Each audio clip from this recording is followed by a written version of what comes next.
রবের কোরআন অনুযায়ী লেনদেন, আল্লাহ যেভাবে ব্যবসা করতে বলেছে সেভাবে ব্যবসা, আল্লাহ যেভাবে চাকরি করতে বলেছে সেভাবে চাকরি, আল্লাহ যেভাবে কোরআনে ব্যক্তি জীবন, পারিবারিক জীবন, সামাজিক জীবন গড়তে বলেছে সেইভাবে আপনি কোরআন অনুযায়ী উঠেছেন, বসেছেন। এই মাহফিলে যদি আপনারা এমন ব্যক্তি থাকেন, আল্লাহর আদেশ নিষেধ অনুযায়ী চলেছেন, কোরআন অনুযায়ী চলেছেন, আল্লাহর ঘর 5 বার আসবা যাওয়া করেছেন, বাড়ির থেকে বের হওয়ার সময় বিসমিল্লাহি তাওয়াক্কালতু আলাল্লাহ, মসজিদে ঢোকার সময় আল্লাহুম্মা ইফতাহলি আবওয়াবা রাহমাতিক, মসজিদ থেকে বের হওয়ার সময় আল্লাহুম্মা ইন্নী আসআলুকা মিন ফাদলিক, ভাত খাওয়ার সময় বিসমিল্লাহি ওয়া আলা বারাকাতিল্লাহ, যানবাহনে ওঠার সময় সুবহানাল্লাযী সাখখারা লানা হাযা ওয়া মা কুন্না লাহু মুকরিনিন ওয়া ইন্না ইলা রাব্বিনা লামুনকালিবুন, বাথরুমে যাওয়ার সময় আল্লাহুম্মা ইন্নী আউযু বিকা মিনাল খুবসি ওয়াল খাবাইস, নামাজের মধ্যে সুবহান রাব্বিয়াল আ'লা, সুবহান রাব্বিয়াল আযীম, রব্বানা লাকাল হামদ হামদান কাসীরান তাইয়িবান মুবারাকান ফি।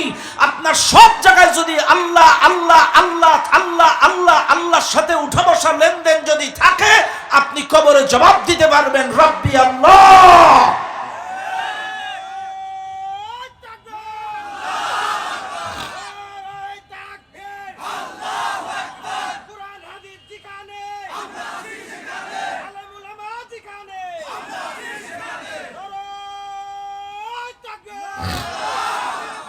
এবার আমার সাথে বলেন, চাইলে রবের সাথে আপনার উঠা বসার লেনদেন আছে?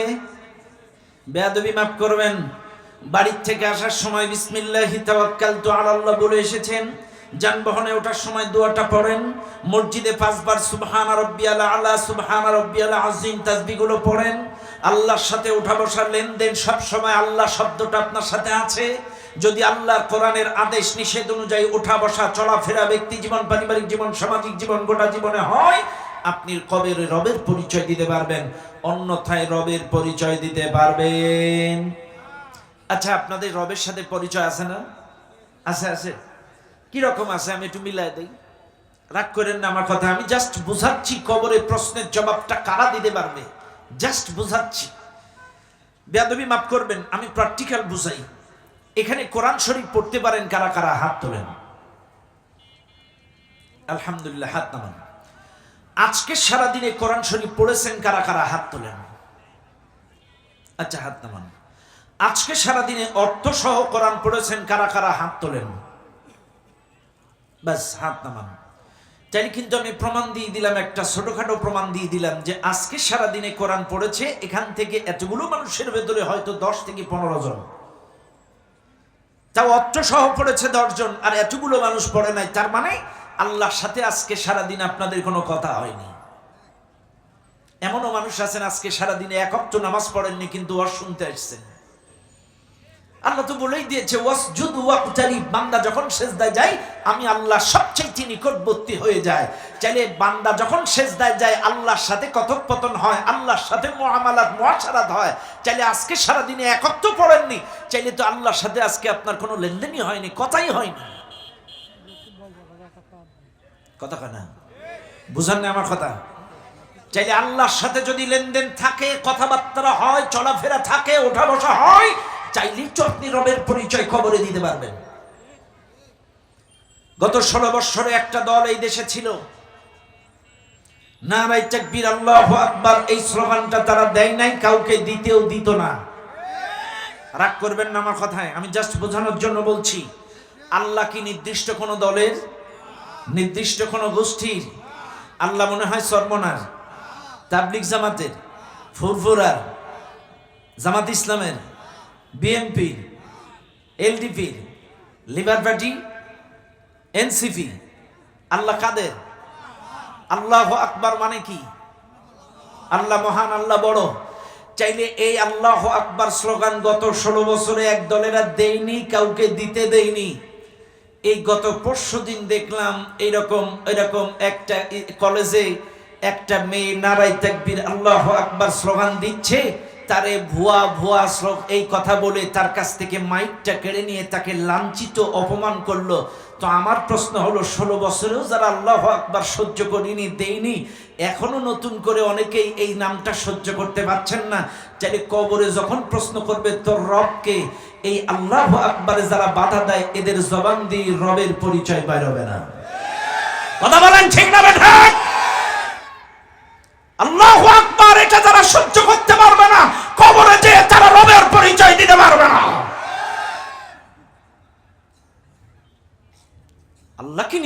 কোনো দলের? এটি কি কোনো দলীয় স্লোগান? কিন্তু কি শুরু হয়েছে দেশে? গত 16 বছর এই স্লোগানটা দিতে দেয়নি, আবারও নতুন করে ফাইদারা শুরু করছে। একটা বোন নারাই তাকবীর আল্লাহু আকবার দিছে, রে ভুয়া ভুয়া বলে মাইক্রোফোনটা কেড়ে নিল। কেন রে ভাই? আল্লাহ কি নির্দিষ্ট কোনো দলের? তোদের না?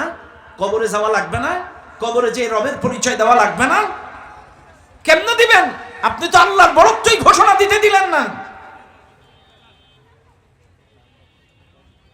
2 নম্বর প্রশ্ন, কবরে আপনাকে প্রশ্ন করবে মা দীনুকা। প্রশ্ন যখন করবে তোমার দিন কি, বলেন তো আমাদের দিন কি? সবাই বলেন আরো জোরে। এখন কি সুন্দর করে বললেন আমাদের দিন ইসলাম, কবরে যে বলবেন। কিন্তু বাংলাদেশে সব জায়গায় তো ইসলামটা মানেন না। বাংলাদেশের সব ক্ষেত্রে ইসলাম শব্দটা অনেকেই শুনতে পারেন না। ইসলাম দিয়ে দেশটা চলুক মানেন না, ইসলামী রাজনীতি হোক এটা শোনেন না। কিন্তু কবরে যে বলবেন আমার দিন ইসলাম, তখন কি আপনার একটুও লজ্জা লাগবে না? কথা বুঝেন না আপনারা? আমি কি বুঝাইতাম পারছি? বুঝেন কিন্তু কথাটা। কবরে আপনাকে প্রশ্ন করবে তোমার দিন কি, আপনি বলবেন ইসলাম। চাইলে দুনিয়ায় তো ইসলাম শব্দটাই আপনি নিতে পারেন নাই। আপনার ব্যক্তি জীবনে ইসলাম ছিল না, পারিবারিক জীবনে ইসলাম ছিল না, অর্থনৈতিক জীবনে ইসলাম ছিল না, আপনার রাজনীতিতে ইসলাম ছিল না, আপনার শিক্ষানীতিতে ইসলাম ছিল না, আপনার সংস্কৃতিতে ইসলাম ছিল না। কিন্তু কবরে যে আপনি বলে দেবেন আর দিন ইসলাম, এটা কি নানির হাতের মোয়া চাইলে আমার গালে তুলে দিল?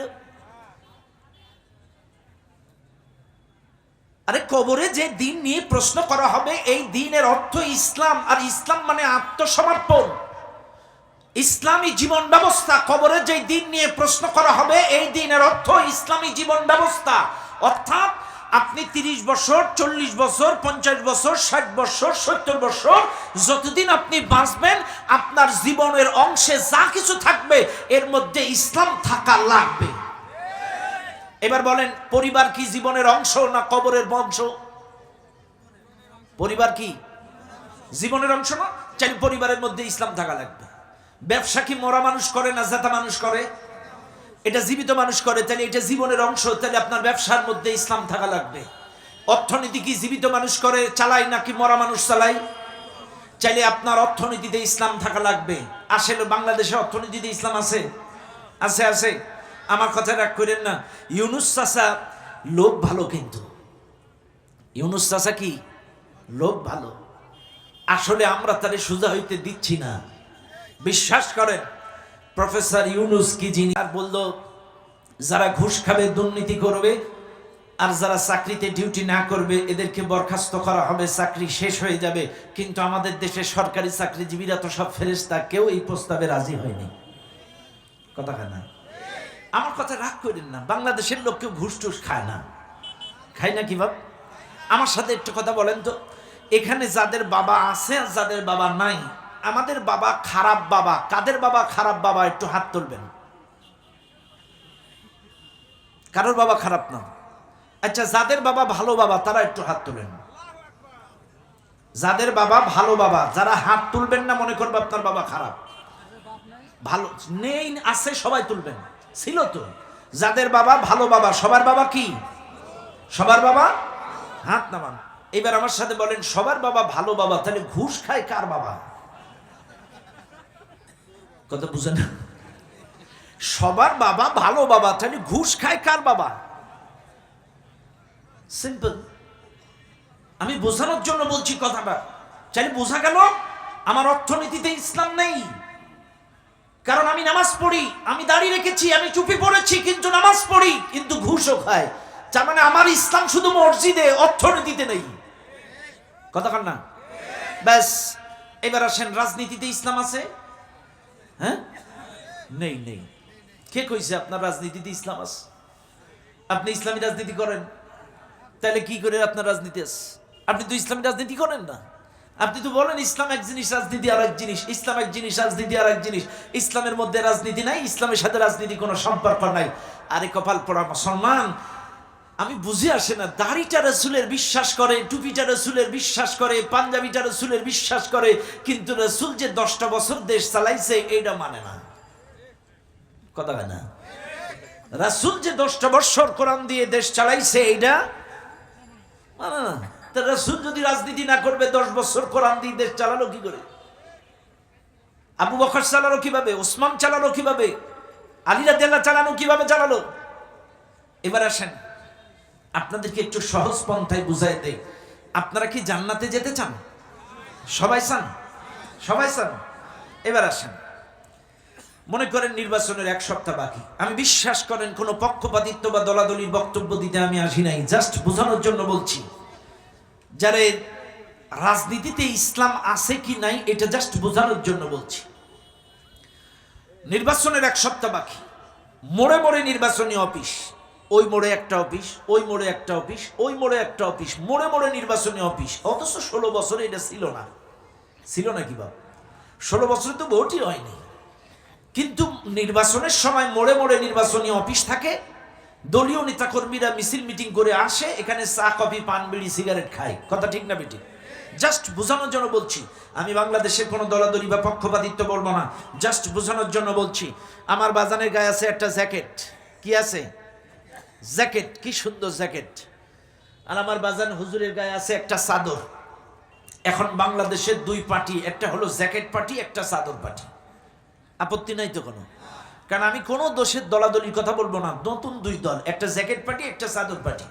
এবার আমার সাথে একটু স্লোগান দেবেন, আপনারা আমার সাথে একটু স্লোগান দেবেন। জ্যাকেট পার্টি যেখানে, জ্যাকেট পার্টির চরিত্র, জ্যাকেট পার্টি ভালো লোক। মার্কা কি আছে? কোন সে মার্কা? জ্যাকেট। কথা ঠিক না বেটি? আচ্ছা, জ্যাকেট পার্টির মিছিল করছেন 2 ঘন্টা, গলা ভেঙে ফেলছেন। এখন বিরোধী দলের অফিস চাদর পার্টির অফিসে গেছেন, আমরা আপনাদের বিরোধী দল জ্যাকেট পার্টির মিছিল করে গলা ভেঙে ফেলছি, আমাদের একটু কফি খাওয়ান। চাদর পার্টিরা দিবে না? কেন দিবে না? মিছিল করছেন কোন পার্টির? নাস্তা খাইতে গেছেন কোন অফিসে? নাস্তা দিবে? কি দিবে? মাছ দিবে। এবার আসেন, চাইলে জ্যাকেট পার্টির মিছিল করে চাদর পার্টি নাস্তা দিল না। এবার আসেন একটু চাদর পার্টির মিছিল করি। চাদর পার্টি ভালো লোক, চাদর পার্টি যেখানে, মার্কা কি আছে? কোন সে মার্কা? বাস চাদর। এইবার চাদর পার্টির মিছিল করলেন, জ্যাকেট পার্টির অফিসে যে একটু কোল্ড ড্রিঙ্কস ডাব খাইতে চাইছেন, দিবে না? দিবে? দিবে না। কি দিবে? বুঝেন কিন্তু দেখা দৃষ্টিকোণ থেকে চাদর পার্টির মিছিল করে যদি জ্যাকেট পার্টি নাস্তা না দেয়, আর জ্যাকেট পার্টির মিছিল করে যদি চাদর পার্টি নাস্তা না দেয়, ভালো করে বুঝেন, জ্যাকেট পার্টির মিছিল করে যদি চাদর পার্টি নাস্তা না দেয়, চাদর পার্টির মিছিল করে যদি জ্যাকেট পার্টি নাস্তা না দেয়, এই জমিন আল্লাহর, আসমান আল্লাহর, আপনাকে সৃষ্টি করলো আল্লাহ। এই জমিনে যদি কোরআনের মিছিল হয় তো জান্নাতের নাস্তা পাবেন, আর যদি অন্য কারোর মিছিল করেন জান্নাতের নাস্তা আপনাদের কপালে জুটবে। কথা ঠিক আছে? কথা ক্লিয়ার? কথা ক্লিয়ার? ম্যাচ এটাই স্বাভাবিক। আপনি জ্যাকেট পার্টির মিছিল করে যেমন চাদর পার্টি নাস্তা না দেয়, চাদর পার্টির মিছিল করে যদি জ্যাকেট পার্টির নাস্তা না দেয়, এই জমিনে যদি কোরআনের মিছিল করেন আল্লাহ জান্নাতের নাস্তা খাওয়াবে। আর যদি অন্য কোন মিছিল করেন কোরআন বাদ দিয়ে, জান্নাতের নাস্তা আমাদের কপালে জুটবে। বাস।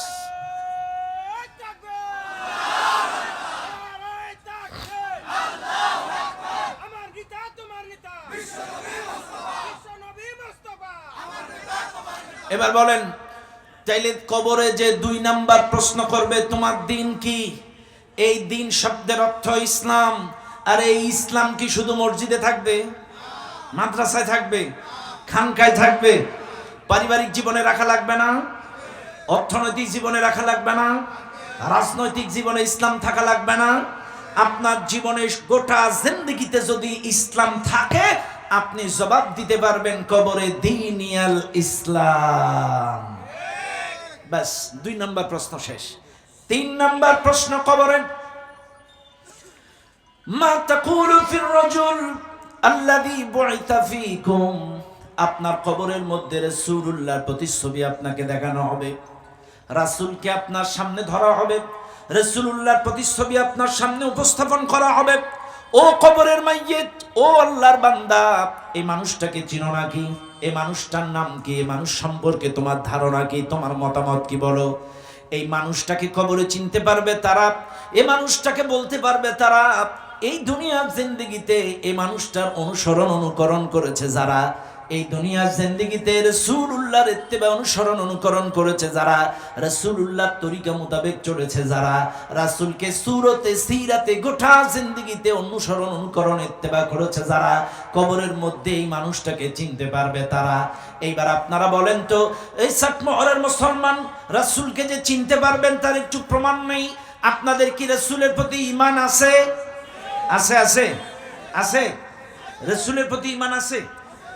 সুরতে না সিরাতে? কিসে আছে? সুরতে। হ্যাঁ বুঝেন, কিন্তু বোঝানোর জন্য বলছি, আমাদের দেশে 70% মুসলমানের ঈমান হলো সুরতে, সিরাতে নাই। এখন আসেন, সুরত কি আর সিরাত কি? সুরত হলো বাহ্যিক আকৃতি, বাহ্যিক বেশ, বাহ্যিক চেহারা, অর্থাৎ আমার দাড়িটা রসুলের মতো, টুপিটা রসুলের মতো, পাগড়িটা রসুলের মতো, জুব্বাটা রসুলের মতো। এবার আসেন, এটা হলো সুরত। এবার আসেন সিরাত কি? সিরাত হলো জীবনী, সিরাত হলো আদর্শ, সিরাত হলো রাস্তা, সিরাত হলো পথ। কার পথ? সিরাতুন নবী সাল্লাল্লাহু আলাইহি ওয়াসাল্লাম, রাসূলুল্লাহর আদর্শ, রাসূলুল্লাহর জীবনী, রাসূলুল্লাহর পথ। এবার আসেন, আপনি রাসূলুল্লাহ সুরতের ইত্তেবা করলেন, কিন্তু সিরাতের ইত্তেবা কতটুকু আছে এবার একটু ধরায় দেই। আপনারা সিরাতুন নবী সাল্লাল্লাহু আলাইহি সাল্লাম মাহফিল হয়, রবিউল আউয়াল মাস যখন আসে, প্রত্যেকটা মসজিদ থেকে শুরু করে মাহফিল পর্যন্ত সব জায়গায় একটা আয়াত তেলাওয়াত হয়। কোন আয়াত? লাকাদ কানা লাকুম ফি রাসূলিল্লাহি উসওয়াতুন হাসানাহ, অবশ্যই তোমাদের জন্য রাসূলুল্লাহর মধ্যেই রয়েছে উত্তম আদর্শ। এই আয়াতটা সবার মুখস্থ, সবার জানা, জানি রাসূলুল্লাহর মধ্যেই রয়েছে তোমাদের জন্য উত্তম আদর্শ। এবার আসেন, এই মাহফিলে বেশ অনেক মানুষ আছেন, সবাই তো এক কোয়ালিটির না। কেউ আছেন বাবা, কেউ আছেন নানা, কেউ আছেন প্রতিবেশী, কেউ আছেন মেহমান, কেউ আছেন মেজবান, কেউ আছে ব্যবসায়ী, কেউ আছে আইনজীবী, কেউ আছেন বিচারক, কেউ আছেন রাজনীতিবিদ, কেউ আছেন অর্থনীতিবিদ, কেউ আছেন স্বামী, এক একজন এক এক কোয়ালিটির। আর আল্লাহ কিন্তু এই কথাই বলছেন যে লাকাদ কানা লাকুম ফি রাসূলিল্লাহি উসওয়াতুন হাসানাহ, অবশ্যই তোমাদের জন্য রাসূলুল্লাহর মধ্যেই রয়েছে উত্তম আদর্শ। তাহলে তোমরা যেমন 12 কোয়ালিটির লোক, আমার রাসূলও অলরাউন্ডার, এমন কোনো দিক নাই যে রাসূল সেটার আদর্শ নয়। মেহমান হিসেবে রাসূল আদর্শ, নানা হিসেবে রাসূল আদর্শ, বাবা হিসেবে রাসূল আদর্শ, মেজবান হিসেবে রাসূল আদর্শ, ব্যবসায়ী হিসেবে রাসূল আদর্শ, এরপরে বিচারক হিসেবে রাসূল আদর্শ, রাষ্ট্রনায়ক হিসেবে রাসূল আদর্শ, রাজনীতিবিদ হিসেবে রাসূল আদর্শ। এমন কোন দিক নাই রাসূল সেই জিনিসের আদর্শ নয়। চাইলে রাজনীতিবিদ হিসেবেও রাসূল আদর্শ, বিচারক হিসেবে রাসূল আদর্শ, রাষ্ট্রনায়ক হিসেবে রাসূল আদর্শ, বাবা হিসেবেও রাসূল আদর্শ, স্বামী হিসেবেও রাসূল আদর্শ, ব্যবসায়ী হিসেবেও রাসূল আদর্শ। রাসূল আমাদের সবার আদর্শ। একমাত্র মুসলমানদের আদর্শের নাম হলো মুহাম্মদ সাল্লাল্লাহু। এবার আপনি বুকে হাত দেন, রাসূলকে সব ক্ষেত্রে আদর্শ মানেন তো? বাবা হিসেবে আদর্শ মানলেন, নানা হিসেবে আদর্শ মানলেন, স্বামী হিসেবে আদর্শ মানলেন, মেহমান হিসেবে আদর্শ মানলেন, মেজবান হিসেবে আদর্শ মানলেন। রাসূল যে রাজনীতিবিদ ছিল, রাষ্ট্রনায়ক ছিল, রাষ্ট্রনায়ক হিসেবে, রাজনীতিবিদ হিসেবে রাসূলকে মানেন তো? মানেন? কে কইছে? কে কইছে? ভুল বুঝেন না বাপ। আপনি রাসূলকে আদর্শ মানেন দাড়িতে, টুপিতে, জুব্বায়, পাঞ্জাবি, নানা, দাদা, মামা, মেহমান, মেজবান, ব্যবসায়ী, এগুলো ক্ষেত্রে আপনি রাসূলকে আদর্শ মানেন। আর রাজনীতির ব্যাপারে আমার আদর্শ, আমি অমুকের আদর্শের সৈনিক। বেয়াদবি মাফ করবেন, কসম খোদার, এইখানে কবরস্থান আছে পাশে, আপনাকে আজ হোক কাল হোক এই কবরে যাওয়া লাগবে। আর কবরে নামানোর সময় এই মসজিদের ইমামগুলো, এলাকার মুসল্লিরা যে বলে বিসমিল্লাহি ওয়া আলা মিল্লাতি রাসূলিল্লাহ, খেরো আলা মিল্লাতি রাসূলিল্লাহ, ও যে বলবে আমি উমুকের আদর্শের সৈনিক, ওকে দিতে হবে বিসমিল্লাহি উমুক নেতা। কারণ আপনি আদর্শ হিসেবে রাসূলকে মানেননি। রাজনীতির আদর্শ মানেননি, রাষ্ট্রনায়কের আদর্শ মানেননি, বিচারকের আদর্শ মানেননি, আপনি রাসূলকে সব ক্ষেত্রে আদর্শ মানেননি। আপনি রাসূলকে আদর্শ মেনেছেন বাড়িতে মেহমান আসলে মেহমানদারি করাতে হবে, আর মেজবান হিসেবে কারোর বাড়ি খেতে যেতে হবে, এই ক্ষেত্রে আপনি আদর্শ মেনেছেন। রাষ্ট্রনায়ক হিসেবে রাসূলকে আদর্শ মানতে পারেন নাই। আর রাসূলকে যারা সব ক্ষেত্রে আদর্শ মানবে না, তাদের কবরে নামানোর সময় বিসমিল্লাহি ওয়া আলা মিল্লাতি রাসূলিল্লাহ বলা জায়েজ নাই।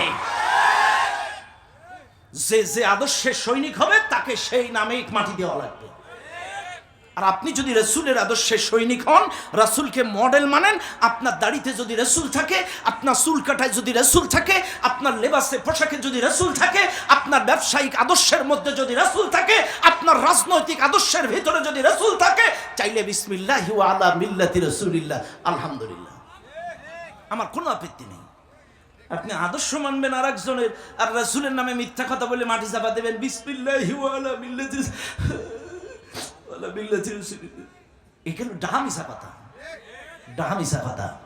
সব ক্ষেত্রে আদর্শ মানতে হবে কাকে? রাসূলকে আদর্শ মানতে হবে। কেন মানবেন না? কেন মানবেন না রাসূলকে আদর্শ? শেখ মুজিবুর রহমান যদি রাষ্ট্র চালানোর কারণে রাজনীতিবিদ হয়, শহীদ প্রেসিডেন্ট জিয়াউর রহমান যদি রাষ্ট্র চালানোর কারণে রাজনীতিবিদ হয়, আমার নবীও 10 বছর রাষ্ট্র চালাইছে, আমার নবীও রাজনীতিবিদ, আমার নবীও রাজনীতিবিদ। এই জিনিসটা অস্বীকার করলে ঈমান থাকবে না। তাহলে রাসূলকে সব ক্ষেত্রে আদর্শ মানা লাগবে। যদি মানতে পারেন, চাইলে আপনি কবরে রাসূলুল্লাহর প্রতিচ্ছবি যখন আপনাকে দেখাবে, আপনি চিনতে পারবেন হুয়া মুহাম্মাদুর রাসূলুল্লাহ। আপনি চিনতে পারবেন, রাসূলুল্লাহর প্রতিচ্ছবি দেখে চিনতে পারবেন, কারণ আপনার সব কাজ ছিল রাসূলুল্লাহর আদর্শ মোতাবেক, আপনার ইত্তেবা ছিল রাসূলুল্লাহর সুন্নাত মোতাবেক, আপনার সবকিছু ছিল রাসূলের তরিকা মোতাবেক। আপনি সেদিন কবরে চিনতে পারবেন আর বলতে পারবেন হুয়া মুহাম্মাদুর রাসূলুল্লাহ সাল্লাল্লাহু আলাইহি সাল্লাম। আর যারা রাসূলকে আদর্শ মানেনি, রাসূলের পথে চলেনি, রাসূলকে সব ক্ষেত্রে মানেনি, তারা কখনো রাসূলের পরিচয় কবরে দিতে পারবে না। শুনে নেন দুনিয়ার মানুষ, এই মাহফিলে যারা আছেন, এই 3টা প্রশ্নের জবাব যদি কবরে আপনারা দিতে পারেন, আপনার জন্য কবরটা হয়ে যাবে জান্নাতের টুকরা। কি হবে? আপনার জন্য কবরটা হয়ে যাবে জান্নাতের টুকরা।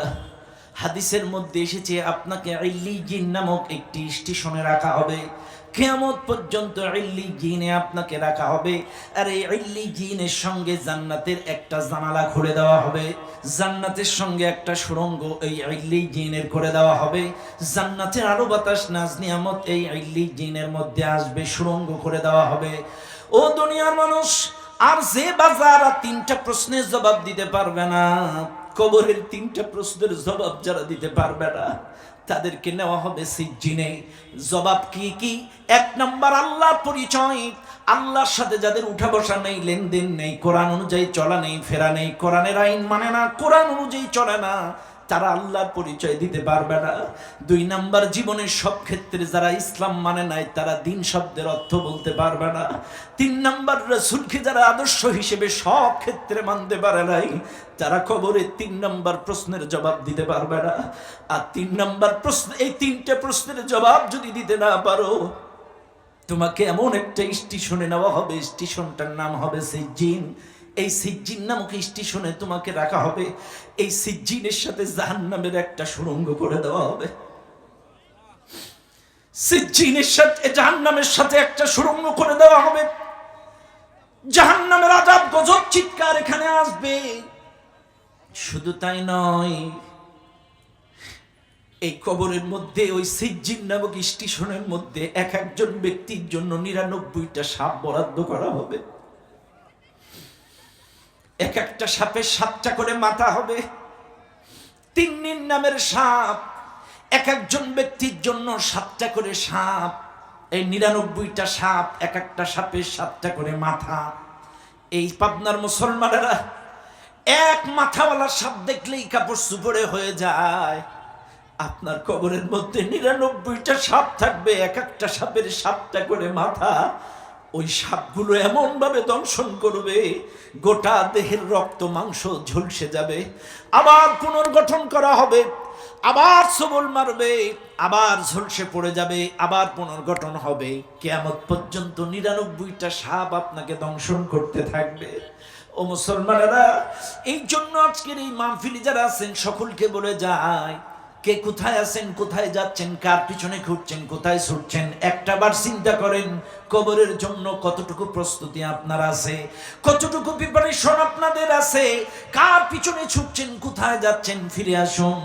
আল্লাহ কিন্তু 5.7 ভূমিকম্প দিয়ে আপনাদেরকে মেসেজ দিয়েছে, বান্দা ফিরে আয়, যথেষ্ট হইছে, ফিরে আয়, ফিরে আয় বান্দা, ফিরে আয়।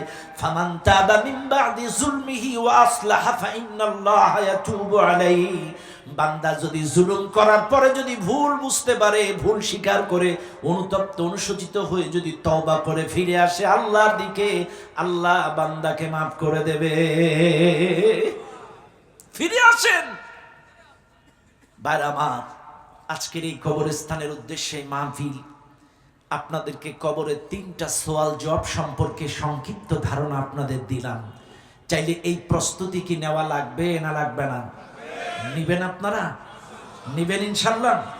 বিশ্বাস করেন, আমাদের দেশে কবরের আলোচনা হয়, খাপছাড়া হয়, তেলতেলা ওয়াজ হয়। আমি যেভাবে বিস্তারিত বুঝায়া বললাম এভাবে বলবে না। কারণ যদিও অনেক হুজুর বলে রিজিকের মালিক আল্লাহ, কিন্তু এদের মনে মনে বিশ্বাস রিজিকের মালিক সেক্রেটারি আর সভাপতি। সেক্রেটারি সভাপতি যেই কোয়ালিটির, ওয়াজও হয় সেই কোয়ালিটির। কারণ হক কথা বললে চাকরি থাকবে না। কিন্তু আমি যেটা বললাম, প্রশ্নের জবাব, 3টা প্রশ্নের জবাব এইভাবেই আপনাকে করা হবে। আল্লাহর সাথে যদি লেনদেন, ওঠা বসা সম্পর্ক থাকে, জবাব দিতে পারবেন। দিন ইসলাম যদি গোটা জিন্দেগিতে আপনার থাকে, জবাব দিতে পারবেন। রসুলকে যদি আদর্শ হিসেবে সব ক্ষেত্রে মানেন, জবাব দিতে পারবেন। কথা ক্লিয়ার?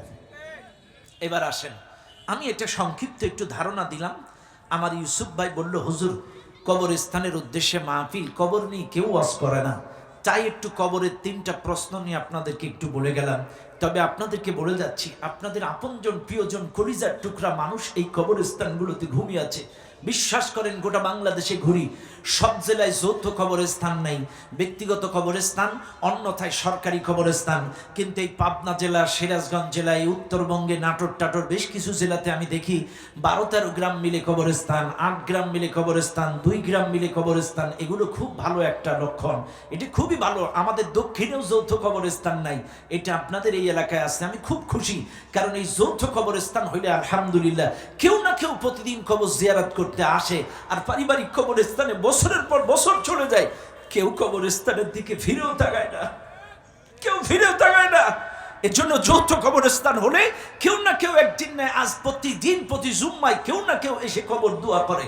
মনে রাখবেন, একবার এক সাহাবী রাসূলুল্লাহর কাছে এসে বলছে, হুজুর মানুষ যখন জীবিত থাকে এদের সাথে ভালো ব্যবহার করার সুযোগ থাকে, এদের সঙ্গে ইহসান করার সুযোগ থাকে, কিন্তু মানুষ যখন মারা যায় এদের সাথে কি ভালো ব্যবহার করার কোনো সুযোগ আছে? যখন বলছে হ্যাঁ আছে, 4টা সুযোগ আছে একটা মৃত ব্যক্তির সঙ্গে ভালো ব্যবহার করার। বলছে কি হুজুর, একটু বুঝা এখন। 1 নাম্বার হলো, আল্লাহর রাসূল বলছেন 1 নাম্বার, ওই মানুষটা নামাজের জানাজায় উপস্থিত হওয়া, জানাজার নামাজের ওই জানাজার নামাজটা পড়া 1 নাম্বার। 2 নাম্বার, ওই লোকটা যদি মৃত্যুর আগে কোনো ওসিয়াত করে থাকে ওই ওসিয়াতটা পূর্ণ করা। 3 নাম্বার, তার রক্ত সম্পর্কীয় আত্মীয় স্বজনদের সাথে সম্পর্ক মজবুত রাখা। অনেক সময় দেখবেন বাবা মারা গেলে চাচাদের সাথে আর সম্পর্ক থাকে না, অনেক সময় ফুফু মারা গেলে ফুফুতো ভাই বোন এদের সাথে আর সম্পর্ক থাকে না। না, আল্লাহর রাসূল বলছেন যদি কেউ মারা যায় তাদের রক্তের সম্পর্কীয় আত্মীয়তা সম্পর্ক ছিন্ন নয়, আরো অটুট রাখবা। এর দ্বারা মৃত ব্যক্তির সঙ্গে ইহসান করা হয়। আপনার ফুফুর সাথে ভালো ব্যবহার করবেন। আপনার বাবা মারা গেছে তো কি হয়েছে, চাচাদেরকে খোঁজ নেবেন, মাঝে মাঝে যাবেন, চাচাদেরকে হাতিয়া দিবেন, তোফা দিবেন, খোঁজ খবর নেবেন। আর 4 নাম্বার হচ্ছে আপনার বাবা অথবা মা তার সমসাময়িক বন্ধু বান্ধবী যদি কেউ থেকে থাকে, যাদের সাথে আপনার বাবা উঠা বসা করতো, যাদের সাথে আপনার মা চলাফেরা করতো, বিকালবেলায় গল্প করতো, এরা যদি বেঁচে থাকে এদেরকে মাঝে মাঝে খোঁজ খবর নিবেন, তাদের সাথে একটু ওদেরকে হাদিয়া দিবেন। আল্লাহ রাসূলের সহিহ হাদিস, আম্মাজান খাদিজার ইন্তেকালের পরে রাসূলের বাড়ি যখন কোনো ছাগল জবাই হতো, রাসূল এই ছাগলের গোশত রান্না করে আম্মাজান খাদিজার বান্ধবীদের বাড়ি বাড়ি পাঠিয়ে দিতেন। রাসূল চার স্ত্রী খাদিজার বান্ধবীদের বাড়ি মাঝে মাঝে একটু তরকারি পাঠায় দিতেন, এরকম গোশত রান্না করে করে পাঠায় দিতেন। আপনারাও মাঝে মাঝে আপনার বাবার সমবয়সী যারা বেঁচে আছে তাদেরকে একটু খোঁজ নেবেন, তাদের পাশে একটু যাবেন, তাদের সঙ্গে একটু মুআমালাত মুআশারাত করবেন। আপনার মায়ের বান্ধবী যারা বেঁচে আছে একটু আপনারা মাঝে মাঝে তাদেরকে একটু হাদিয়া দিবেন, একটু খোঁজ খবর নেবেন। এটা মৃত ব্যক্তির সাথে ইহসান করা।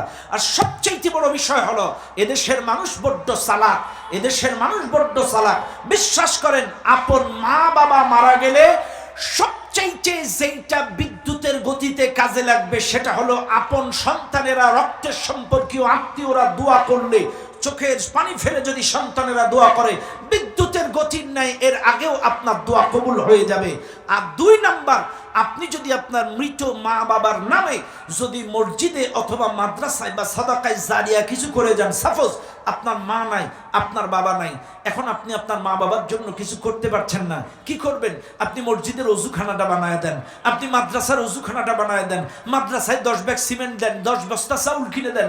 আরে ভাই, এটা মাদ্রাসায় যদি আপনি 10 ব্যাগ চাউল কিনে দেন, এই মাদ্রাসায় 40টা বাচ্চা আছে, এই 40টা বাচ্চা 24 ঘন্টার মধ্যে 12 ঘন্টা কোরআন তেলাওয়াত করে, এই তেলাওয়াতের সওয়াব আপনার মৃত মায়ের আমলনামায় যেতে থাকবে। আপনি যদি আপনার বাবার নামে একটা ওযুখানা বানায় দেন, এই ওযুখানায় যত মানুষ উযু করে নামাজ পড়বে এর সওয়াব আপনার মৃত মা বাবার আমলনামায় নেকি হয়ে যেতে থাকবে। এগুলো করবেন, ভালো ভালো কাজ এগুলো করবেন। সবচেয়ে প্রথম হলো আপনারা দোয়া করবেন, সেকেন্ড হচ্ছে আপনারা মসজিদ মাদ্রাসা বা সাদাকায়ে জারিয়া এই কাজগুলো বেশি করবেন। ইনশাআল্লাহ মৃত ব্যক্তির সঙ্গে ইহসান করা হবে। কথা ক্লিয়ার? ব্যাস, এইবার আসেন আমি আমার যে আয়াতটি তেলাওয়াত করছি আয়াতের ব্যাপারে কিছু কথা বলি। আল্লাহ পাক বলেন, ওয়া'বুদুল্লাহ, ইবাদত করো আমার। কে বলছেন? খেয়াল করেন, কে বলছেন? ইবাদত করো আমার, ইবাদত করো আল্লাহ। এই মাহফিলে যারা আছেন আমি 3টা শব্দ তেলাওয়াত করেছি, ওয়া'বুদুল্লাহ ওয়া লা তুশরিকু বিহি শাইআ ওয়া বিল ওয়ালিদাইনি ইহসানা। 3টা, এটা অনেক বড় আয়াত, কিন্তু 3টা শব্দের উপরে আমি কথা বলবো। 1 নাম্বার হচ্ছে ইবাদত। ইবাদত 1 নাম্বার, আল্লাহ বলছেন ইবাদত করো আমার, গোলামি করো আমার। এই মাহফিলে যারা আছেন একটু আপনাদেরকে বুঝাই, পাবনার মুসলমানেরা ভালো করে বুঝবেন। এদেশের মুসলমান মনে করে ইবাদত মানে নামাজ, ইবাদত মানে রোজা, ইবাদত মানে হজ, ইবাদত মানে জিকির। এক এক ধরনের মানুষের এক একটা ধারণা। আমি আপনাদেরকে বুঝাই, আল্লাহ কিন্তু বলছেন ওয়া'বুদুল্লাহ, ইবাদত করো আমার, ইবাদত করো আল্লাহ। এখানে শুধু এই আয়াতে না, আল্লাহ অসংখ্য আয়াতে বলছেন। আল্লাহ আরেক জায়গায় বলছেন, ওয়াকাদা রাব্বুকা আল্লা তা'বুদু ইল্লা ইয়্যাহু ওয়া বিল ওয়ালিদাইনি ইহসানা, সেখানেও আল্লাহর ইবাদতের কথা বলছেন। আল্লাহ আরেক জায়গায় বলেন এরকম, ওয়ালাকাদ বা'আসনা ফি কুল্লি উম্মাতির রাসূলান আন ই'বুদুল্লাহ ওয়াজতানিবুত তাগুত। আল্লাহ বলছেন আমি প্রত্যেকটা জাতির কাছে একজন করে রাসূল প্রেরণ করেছি, আর এই নবীরা যে দাওয়াত দিয়েছে গোলামি করো, ইবাদত করো আল্লাহ, বর্জন করো তাগুত। চাইলে ইবাদতের কথা শুধুমাত্র এই জায়গায় না, অসংখ্য আয়াতে। শুধু তাই না, আপনারা একটু লক্ষ্য করেন, আমাদের বাংলাদেশে প্রায় বক্তা আছে নবীন প্রবীণ দিয়ে বাংলাদেশে বক্তা আছে প্রায় 50,000। কয় হাজার? আমি আবারও বলছি, নবীন প্রবীণ এগুলো দিয়ে টোটাল বাংলাদেশে বক্তার সংখ্যা 50,000। এবার আসেন, বাংলাদেশে মসজিদ আছে প্রায় 4 লক্ষ মসজিদ। এবার আসেন, বাংলাদেশে মাদ্রাসা আছে প্রায় 50 থেকে 60,000। 60,000 মাদ্রাসা, 4 লক্ষের মতো মসজিদ। খেয়াল করেন, চাইলে 4 লক্ষ মসজিদের ইমাম খতিব, এই 60,000 মাদ্রাসার মহতামিম সুপার প্রিন্সিপাল এবং এই 50,000 বক্তা সবাই কিন্তু এক মতাদর্শের না, এক সিলসিলার না, এক তরিকার না, এক কোয়ালিটির না। এক এক বক্তা এক এক তরিকার, এক এক বক্তা এক এক কোয়ালিটির, এক এক বক্তা এক এক মতাদর্শে। বিশ্বাস করেন, আমাকে ভুল বুঝেন না, আমি যে আয়াতটার তাফসীর এখন একরকম করে যাব, আকাক মতাদর্শের হুজুর এসে সেম আয়াতটা পড়ে আর এক রকম তাফসীর করে চলে যাবে। কথা কেনা করে কি করে না? কারণ তার সিলসিলা অনুযায়ী, তরিকা অনুযায়ী, মতাদর্শ অনুযায়ী আয়াতটার ব্যাখ্যা করে চলে যায়। আমি বুঝাইয়া দেই, এটা সহজ ভাষায় বুঝাইলে বুঝবেন। আয়াত কিন্তু একটাই, কিন্তু যে যেই তরিকার সেই তরিকার দিকে টানে। খেয়াল করেন, এক নাম্বার, এক হুজুর এসে ওয়াজ করছে, ওমা খলাকতুল জিন্না ওয়াল ইনসা ইল্লা লিয়াবুদুন। আল্লাহ জিন এবং ইনসানকে সৃষ্টি করেছে তার ইবাদতের জন্য। আসো নামাজ পড়ো, যা করো করো করো করো করো করো করো, অন্তত নামাজটা পড়ো, নামাজটাই হলো ইবাদত। কথা বুঝেন না আমার কথা? চাইলে এক সিলসিলার লোক এসে কি বললো, আয়াত তেলাওয়াত করছে ইবাদতের। আল্লাহ জিন এবং ইনসানকে সৃষ্টি করেছে তার ইবাদতের জন্য। আসো নামাজ পড়ো, নামাজটাই ইবাদত। যা করো করো করো করো করো করো করো করো, অন্তত নামাজটা পড়ো, অন্তত নামাজটা ঠিক রাখো। ওই যে হুজুর কইছে যা করো করো, অন্তত নামাজটা পড়ো, এই জন্য সুদ খাক, ঘুষ খাক, জেনা করুক, দুর্নীতি করুক, আকাম কুকাম যা করে করুক, নামাজটা ঠিক রাখছে। কথা বলে না? কারণ হুজুর কইছে নামাজ মানে ইবাদত। বাইরে আবার হুজুর কথাও বলে নামাজ বেহেশতের চাবি। হুজুর কি বলে? নামাজ বেহেশতের চাবি। কিন্তু হুজুর এটার ব্যাখ্যা করে না, শুধু নামাজ বেহেশতের চাবি বলেই হুজুর চলে যায়। রাগ করবেন না, চাবি আছে কারোর কাছে? এটা চাবি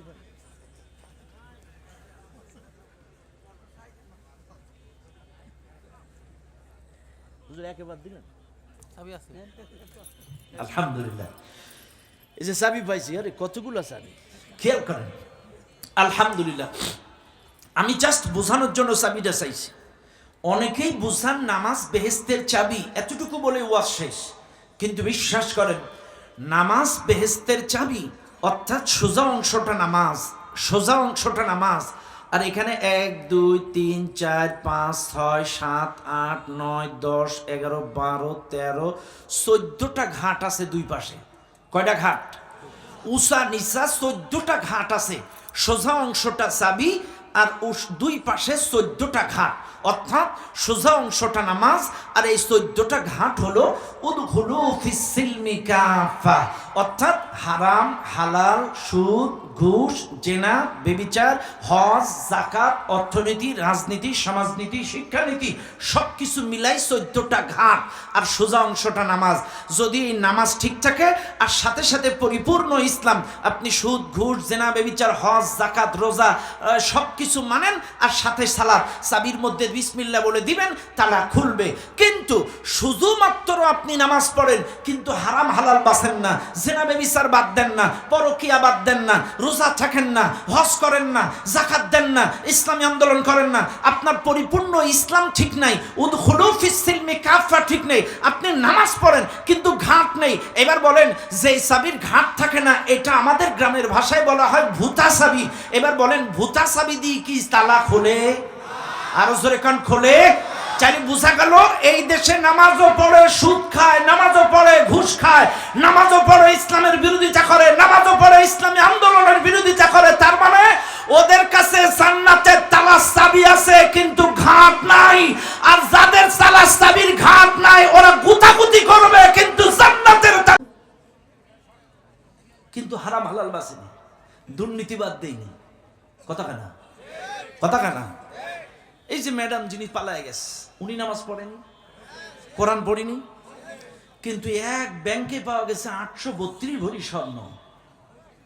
আল্লাহ তো বলেই দিয়েছে, ওয়াল্লাযীনা ইয়াকনিজুনা আয-যাহাবা ওয়াল ফিদ্দাতা ওয়া লা ইউনফিকুনাহা ফি সাবিলিল্লাহ ফাবাশশিরহুম বিআযাবিন আলীম। যারা স্বর্ণ এবং রূপা জমা করে আল্লাহর রাস্তায় খরচ করে না, এদেরকে সংবাদ দাও, ফাবাশশিরহুম বিআযাবিন আলীম, ভয়ানক শাস্তি, দুঃসংবাদ দাও, ভয়ানক শাস্তি সংবাদ দাও। এক ব্যাংকে 832 ভরি স্বর্ণ, উনি তো নামাজি ছিলেন। তাহলে বোঝা গেল নামাজ পড়ে কিন্তু কি নাই? ঘাট নাই। তাহলে বোঝা গেল শুধু নামাজ দিয়েই জান্নাতে যাওয়া যাবে না, উদখুলু ফিস সিলমি কাফা, পরিপূর্ণ ইসলামের মধ্যে প্রবেশ করা লাগবে। কথা ঠিক আছে না নাই? ব্যাস। চাইলে এক হুজুর এসে বলল কি নামাজটা ইবাদত, ব্যাস। আর এক হুজুর আসলো, ওমা খলাকতুল জিন্না ওয়াল ইনসা ইল্লা লিয়াবুদুন।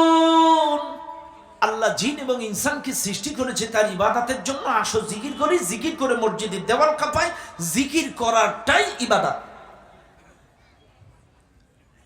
এই জন্য দেখবেন আটরশি বলেন, মাঝভান্ডারি বলেন, দেওয়ানবাগি বলেন, গোলাপবাগ বলেন, দেখবেন এদের এখানে জিকির হয়, নামাজ নাই, পর্দা নাই, ইসলাম নাই, হারাম হালাল নাই, কিন্তু ওই যে ওমা খলাকতুল জিন্না ওয়াল ইনসা ইল্লা লিয়াবুদুন আয়াত একটা পড়ছে।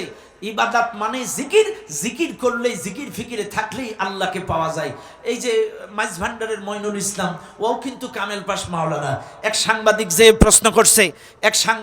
প্রশ্ন করছে, এই তোমরা যে বলো হকপন্থী, সত্যপন্থী, আল্লাহর দল, ইসলামের দল, তা তোমরা গাঁজা খাও কেন? তখন মাইনুল ইসলাম বলতেছে ফাবিআইয়ি আলাই রাব্বিকুমা তুকাজ্জিবান, আল্লাহর কোন কোন নিয়ামতকে অস্বীকার করবা? কাজী গাঁজা আল্লাহর নিয়ামত, 2.5 খাওয়া যায়। কত সাংবাদিক বলছে, তা তোরা নারী পুরুষ একসাথে জিকির করিস কেন? বলছে এটা তো শকরের ব্যাপার, নারীকে আল্লাহ কত সুন্দর করে বানাইছে এটা দেখি আর পারি। কত এটাও নাকি আল্লাহর দল। এই যে 2-3 দিন আগে মারা গেছে মাইজভান্ডারির এক পিসাব, নাউজুবিল্লাহি মিন যালিক। মারা যাওয়ার পরে যেই অ্যাম্বুলেন্সে তার লাশটা ছিল, অ্যাম্বুলেন্সটা পুরা ফুল দিয়ে বাসর ঘর মতো সাজাইছে, আর বিদায়ের সময় সানায় ঢোল তবলা বাজাইছে, বলে স্বর্গীয় বিদায়। নাউজুবিল্লাহ। মানুষের কি ধারণা? একজন পীর সাহেব বলে, মাইজভান্ডারির পীর, আমার কাছে স্ক্রিনশট আছে আমার মোবাইলে, আমি এটার স্ক্রিনশট দিয়ে রাখছি, ঢোল তবলা সানাই আর পুরা লাশের গাড়িটারে বাসর ঘরের মতো সাজায় বলছে স্বর্গীয় বিদায়। এরা নাকি এই ভণ্ডামি করেও নাকি জিকির করে আল্লাহকে পাবে, বলে এটাই ইবাদত। নাউজুবিল্লাহি মিন যালিক।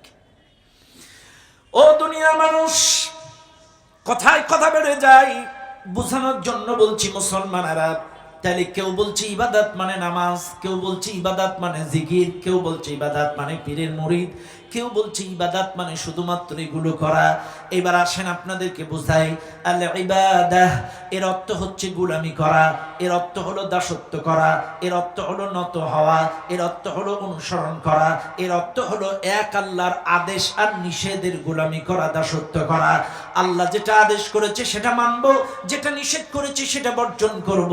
পারিভাষিক ভাষায় যদি আপনি দেখেন, আল ইবাদাতু ইসমুন জামিউন লিকুল্লি মা ইউহিব্বুহুল্লাহ ওয়া ইয়ারদাহু মিনাল আকওয়ালি ওয়াল আমালি ওয়াজ যাহিরি ওয়াল বাতিন। গোপনে প্রকাশ্যে যেই সকল কথা এবং কাজ আল্লাহ পছন্দ করেন এবং তাতে সন্তুষ্ট হন, সেই সকল কাজকেই ইবাদত বলা হয়। শুনে নেন আজকের এই চাটমোহরের মুসলমানেরা, যত মুসলমান এই মাহফিলে আছেন, আপনার ব্যবসাটাও ইবাদত, চাকরিটাও ইবাদত, বিয়ে করাটাও ইবাদত, আপনার জ্ঞান অর্জন করাটাও ইবাদত, আপনি বিয়ে করবেন সেটাও ইবাদত, আপনার গোটা জিন্দেগির 24টা ঘন্টা ইবাদত যদি আল্লাহর হুকুম অনুযায়ী, আদেশ নিষেধ অনুযায়ী, রাসূলুল্লাহর তরিকা মোতাবেক হয়। আপনি ঘুমাতে গেলেন, রাতে 6 ঘন্টা 7 ঘন্টা ঘুমাবেন, আল্লাহর রাসূলের তরিকা মোতাবেক যদি হয়, যদি ঘুমানোর আগে ওযু করে সুন্দর করে কোরআনের কিছু আয়াত পড়ে, এরপরে আল্লাহুম্মা বিইসমিকা আমুতু আহিয়া পড়ে ডান কাত হয়ে ঘুমায় যান। আবার যদি সকাল বেলায় ঘুমের থেকে উঠার সময় দোয়াটা পড়ে উঠে ওযু করে ফজরের নামাজ জামাতে আদায় করেন, রাতে 6 ঘন্টা ঘুমাবেন, 6 ঘন্টায় আপনার ইবাদত। বাথরুমে যাবেন, বাথরুমে যাওয়াটাও ইবাদত। কথা কয় না, কথা কয় না।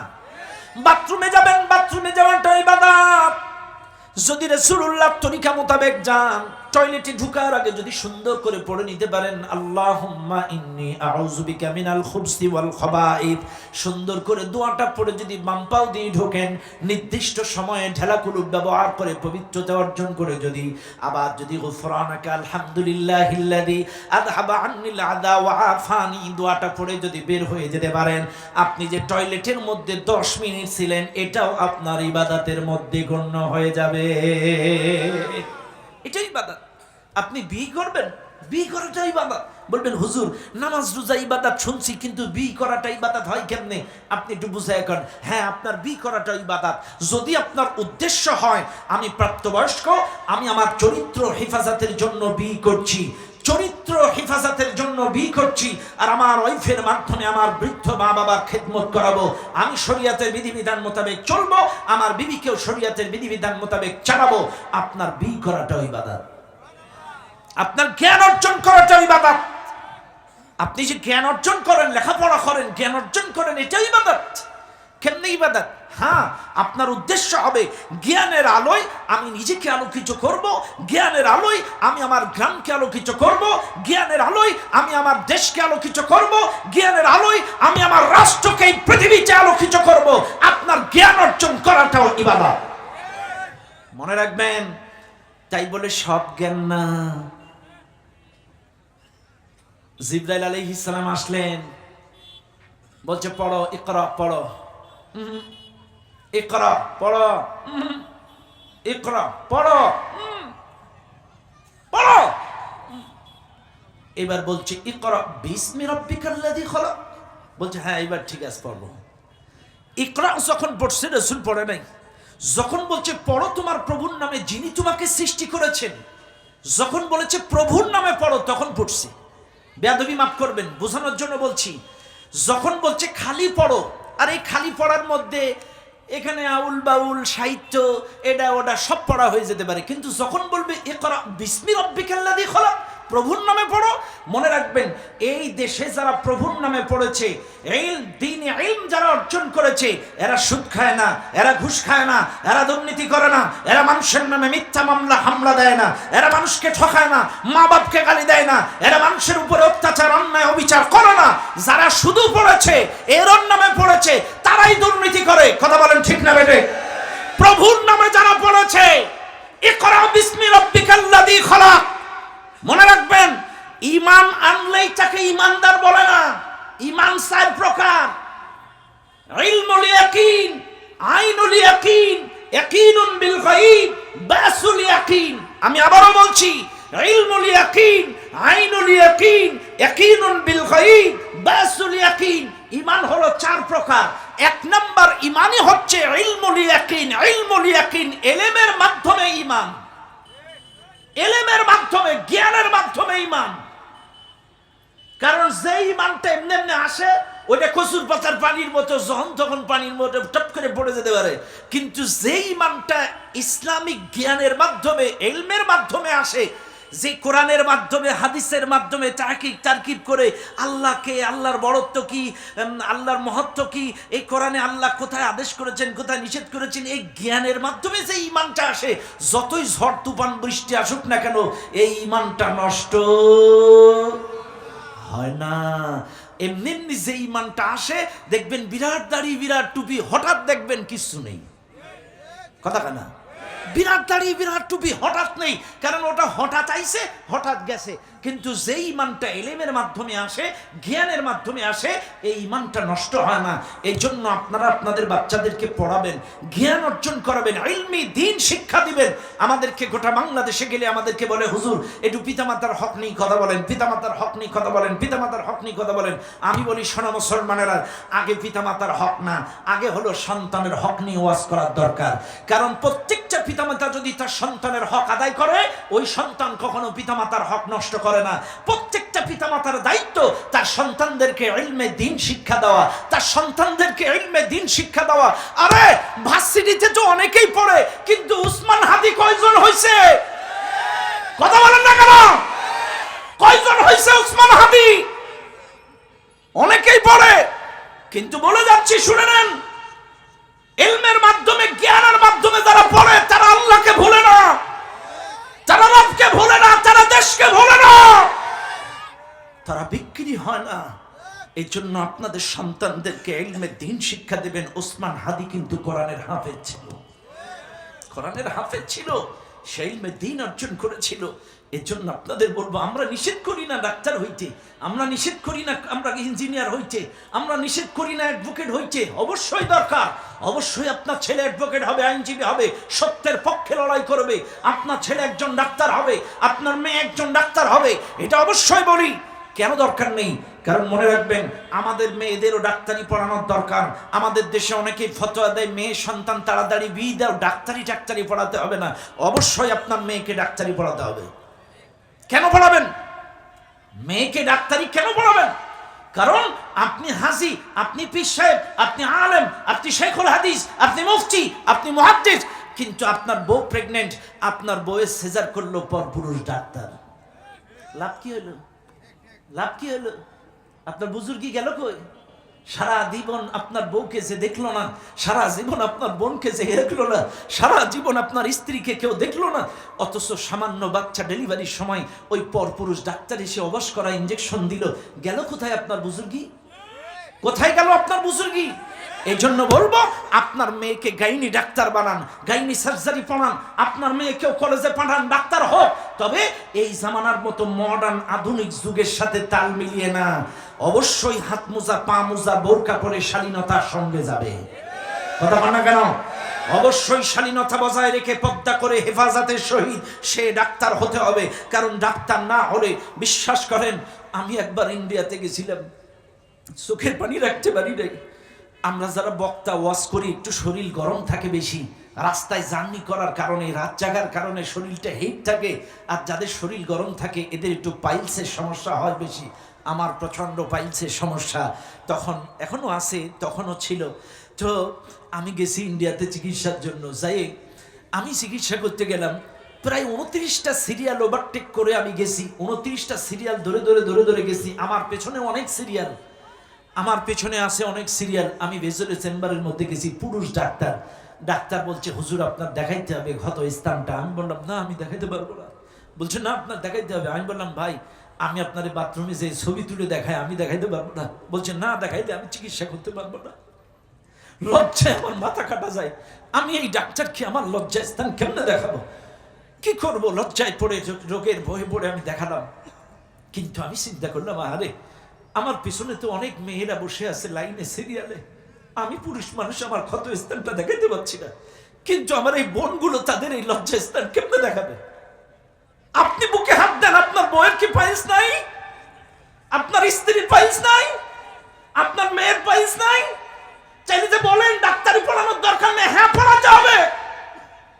আপনি পুরুষ মানুষ, পুরুষ ডাক্তারকে আপনার মলদার দেখাতে পারেন, কিন্তু একটা মেয়ে মানুষ কি করে পুরুষ ডাক্তারকে তার মলদার দেখাবে? এজন্য অবশ্যই আপনার মেয়েকে ডাক্তার বানাবেন। মেয়েরা মেয়েদের চিকিৎসা করবে। এমন কিছু রোগ আছে যে রোগগুলো মেয়েরা পুরুষদের বলতে পারে না। এই জন্য আমি বলি, অবশ্যই মেয়েরা ডাক্তার হবে, ইঞ্জিনিয়ার হবে, অ্যাডভোকেট হবে, আইনজীবী হবে, তবে সেটা শালীনতা বজায় রেখে। কথা বল ঠিক না বেটি? বাইরা আমার, বাবাজিরা আমার, কথাই কথা বেড়ে যায়। যে কথা আমি বলছিলাম, মুসলমানেরা চাইলে জ্ঞান অর্জন করাটাও ইবাদত। এই মাহফিলে যারা আছেন, একটু ভালো করে মুসলমানেরা মনে রাখবেন, প্রত্যেকটা মুসলমান একটু মাথায় রাখবেন। মুসলমানেরা এখন আমাদের দেশের মুসলমান, আমি আবারও বলছি, ইবাদতের অর্থ গোলামি করা। কি করা? সবাই বলেন, আরো জোরে বলেন। ইবাদতের অর্থ কি? এই গোলামি খালি মসজিদে না বাইরে? হ্যাঁ, সব জায়গায় করেন আপনারা। আরে ওয়াজ করবো কোন জায়গায়? জায়গা নেই। মুসলমান বড্ড চালাক। 5 বার মসজিদে নামাজ পড়ে, 5 বার বলে ইয়াকা না'বুদু ওয়া ইয়াকা নাস্তাঈন। 5 বার মসজিদে যাই। দৈনন্দিন যারা 5 ওয়াক্ত নামাজ পড়ে, সর্বনিম্ন 48 বার বলে তোমার গোলামি করি, তোমার গোলামি করি, তোমার গোলামি করি, তোমার গোলামি করি। ইয়াকা না'বুদু, তোমার গোলামি করি।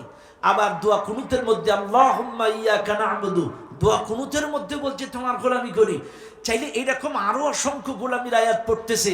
চাইলে যেই লোকটা 48 বার আল্লাহকে মসজিদের মধ্যে ওয়াদা দিল তোমার গোলামি করি, মসজিদের বাইরে যে তাগুতের গোলামি করেন, লজ্জা করে না? ইস, আশ্চর্য হয়ে যাবেন, অবাক হয়ে যাবেন। মসজিদের মধ্যে গোলামি করে আল্লাহর, আর বাইরে যে গোলামি করে রাম বাম, ওই যে আব্রাহাম লিঙ্কন, লেলিন, তারপরে আপনার হচ্ছে কালমার্স, লেলিন, ওই কি বলে আমাদের মোদি কাকু, তারপরে এগুলো ওগুলো কথা না। নামাজটা পড়ে ইসলামের কায়দায়, রোজাটা করে ইসলামের কায়দায়, হজটা করে ইসলামের কায়দায়, যাকাত দেয় ইসলামের কায়দায়, পর্দা করে ইসলামের কায়দায়, আর ব্যবসা করে কেন রে ভাই? কেন? ইবাদতের অথচ গোলামি করা। আর এই গোলামি শুধু মসজিদে না, ব্যবসাতে গোলামি করতে হবে। আল্লাহ পাক বলেন, ইয়া ইবাদিয়াল্লাযীনা আমানু ইন্না আরদি ওয়াসিআতুন ফাইয়ায়া ফা'বুদুন। এই দুনিয়াটা বড়, এই পৃথিবীটা প্রশস্ত, তুমি যেখানেই থাকো না কেন আমার গোলামি করো। এবার প্রশ্ন করবেন, হুজুর কতদিন গোলামি করা লাগবে? আল্লাহর কোরআন বলেন, ওয়া'বুদ রাব্বাকা হাত্তা ইয়াতিয়াকাল ইয়াকিন, নিশ্চিত মৃত্যু আসার আগ পর্যন্ত আমার গোলামি করো। এবার আপনারা বলবেন, হুজুর এই গোলামির এত মর্যাদা, এত মূল্য কেন, এত দাম কেন? একটু ভালো করে এই মাহফিলে যারা আছেন একটু খেয়াল করবেন, এক আল্লাহর গোলামি করবেন না তো কার করবেন? এই মাহফিলে যারা আছেন একটু শুনে নেন। আল্লাহ পাক বলছেন, ইয়া আইয়ুহান নাস উবুদু রাব্বাকুমুল্লাযী খালাকাকুম, হে মানুষ সকল গোলামি করো আমার, কারণ তোমাকে সৃষ্টি করেছি আমি। কে বলছেন? কে বলছেন? হে মানুষ সকল গোলামি করো আমার। ইয়া আইয়ুহান নাস উবুদু রাব্বাকুমুল্লাযী খালাকাকুম, তোমাদেরকে সৃষ্টি করেছি আমি আল্লাহ, এই জন্য গোলামি করো আমার। আল্লাযী জাআলা লাকুমুল আরদা ফিরাশা, এই জমিনটাকে বিছানা বানিয়েছি আমি, এই জন্য গোলামি করো আমার। কেন গোলামি করবা না? তোমার বাড়িটা আমার জমিনে, তোমার ব্যবসা প্রতিষ্ঠানটাও আমার জমিনে, তোমার যে ভ্যান চালাও, মোটরসাইকেল চালাও, উপার্জন করো, সেটাও আমার জমিনে। আমি যদি এই জমিনটারে বিছানা না বানাতাম, তুমি ভ্যান চালাইতে পারতে না, তোমার দোকানটা থাকতো না, তোমার বাড়িটা থাকতো না, এই জমিনের পরে তুমি বিচরণ করে উপার্জন করতে পারতে না। কারণ এই জমিনটাকে বিছানা বানাইছি আমি, এই জন্য গোলামি করো আমার। ওয়াসসামা বিনাআ, আসমানটাকে ছাদ বানিয়েছি আমি আল্লাহ, এই জন্য গোলামি করো আমার। ওয়া আনজালা মিনাস সামাই মাআ, আসমান থেকে বৃষ্টি বর্ষণ করি আমি আল্লাহ, এই জন্য গোলামি করো আমার। ফাখরাজা বিহি মিনাস সামারাতি রিজকাল লাকুম, এই জমিন থেকে ফসলের মাধ্যমে তোমাদের রিজিকের ব্যবস্থাও করি আমি আল্লাহ, এই জন্য গোলামি করো আমার। কেন করবে না গোলামি? কেন আমার গোলামি করবে না? কারণ তোমাকে সৃষ্টি করেছে আমি, এই দেশের কোন নেতা নেত্রী তোমাকে বানাইনি। এই জমিনটাকে বিছানা বানিয়েছে আমি, আসমানটাকে ছাদ বানিয়েছে আমি। আসমান থেকে বৃষ্টি দেই বলেই সিজনালি ফসল, কখনো ধান, কখনো গম, কখনো আলু, কখনো ভুট্টা। আমি যদি পানি না দিতাম সিজনালি ফসল হইতো না। আমি বৃষ্টি দেই, ওয়ানজালা মিনাস সামাই মাআ, আমি বৃষ্টি দেই বলে এই সিজনালি ফসল হয়। ফাখরাজা বিহি মিনাস সামারাতি রিজকাল লাকুম। আরে কপাল পোড়া মানুষ, একটু চিন্তা করো, কেন আল্লাহর গোলামি করবে না? গোলামি শুধু মসজিদে করবা? কে শিখাইছে? মসজিদের মধ্যে গোলামি করলে চলবে না। মসজিদের মধ্যেও গোলামি হবে যার, অর্থনীতিতেও গোলামি হবে তার, মসজিদের মধ্যে গোলামি হবে যার, রাজনীতিতেও গোলামি হবে যার, মসজিদের মধ্যে গোলামি হবে যার, গোটা জীবনে আপনার জিন্দেগিতে সব জায়গায় গোলামি হবে তার। সব জায়গায় গোলামি করা লাগবে। আপনি কিছু জায়গায় করবেন, কিছু জায়গায় করবেন না, তা হবে না। সব জায়গায় এক আল্লাহর গোলামি করতে হবে। মানুষ আজকে কত চালাক দেখেন ভাইরে। একজন নবী সাহাবী, নাম হচ্ছে আদি ইবনে হাতিম রাদিয়াল্লাহু তাআলা। খেয়াল করেন, আদি ইবনে হাতিম রাদিয়াল্লাহু তাআলা নবীর দরবারে আসলেন। আদি ইবনে হাতিম রাদিয়াল্লাহু তাআলার গলায় একটা স্বর্ণের কোরাস, অর্থাৎ খ্রিস্টানরা যে কোরাস গলায় দেয়, কুশ গলায় দেয়, আদি ইবনে হাতিমের গলায় একটা স্বর্ণের কুশ। নবীজি বললেন, আদি ইবনে হাতিম, তুমি তোমার গলার থেকে স্বর্ণের ক্রসটা ফেলে দাও। আদি ইবনে হাতিম রাদিয়াল্লাহু তাআলা একটা সেকেন্ডেও দেরি করলেন না, তার গলার থেকে স্বর্ণের ক্রসটা ফেলে দিলেন। এবার আদি ইবনে হাতিম রাদিয়াল্লাহু তাআলা রাসূলকে প্রশ্ন করলেন, ইয়া রাসূলুল্লাহ, আপনি আমাকে এই স্বর্ণের কোরাসটা ফেলে দিতে বললেন কেন? এবার নবীজি ডাক দিয়ে বললেন, ইত্তাখাযু আহবারহুম ওয়া রুহবানাহুম আরবাবাম মিন দুনিল্লাহ। নবীজি আয়াতটা তেলাওয়াত করে বললেন, শোনো, এই দুনিয়ার মানুষগুলো আল্লাহকে বাদ দিয়ে তাদের নেতার ইবাদত করবে, ধর্মগুরুদের ইবাদত করবে, ওই যে পীর বুজুর্গ ধর্ম ওই কি বলে সংসার বিরাগীদের ইবাদত করবে। আহবার ওয়া রুহবান, এই মাহফিলে যারা আছেন একটু ভালো করে শুনে নেন। রাসূল যে আয়াতটা তেলাওয়াত করে শোনালেন, এই আয়াতটা তেলাওয়াত করে শোনালেন। এবার আসেন আমি আপনাদেরকে একটু ধরায় দেই, এই দুনিয়ার মানুষগুলো আল্লাহকে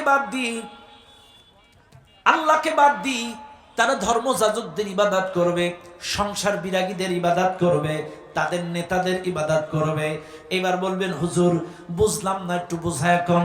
এবার আসেন আপনাদের একটু বোঝায় দেই। মনে করেন একটু পরে আসরের রক্ত, কিসের রক্ত? কিসের রক্ত? আসরের রক্ত। হাইয়া আলাস সালাহ।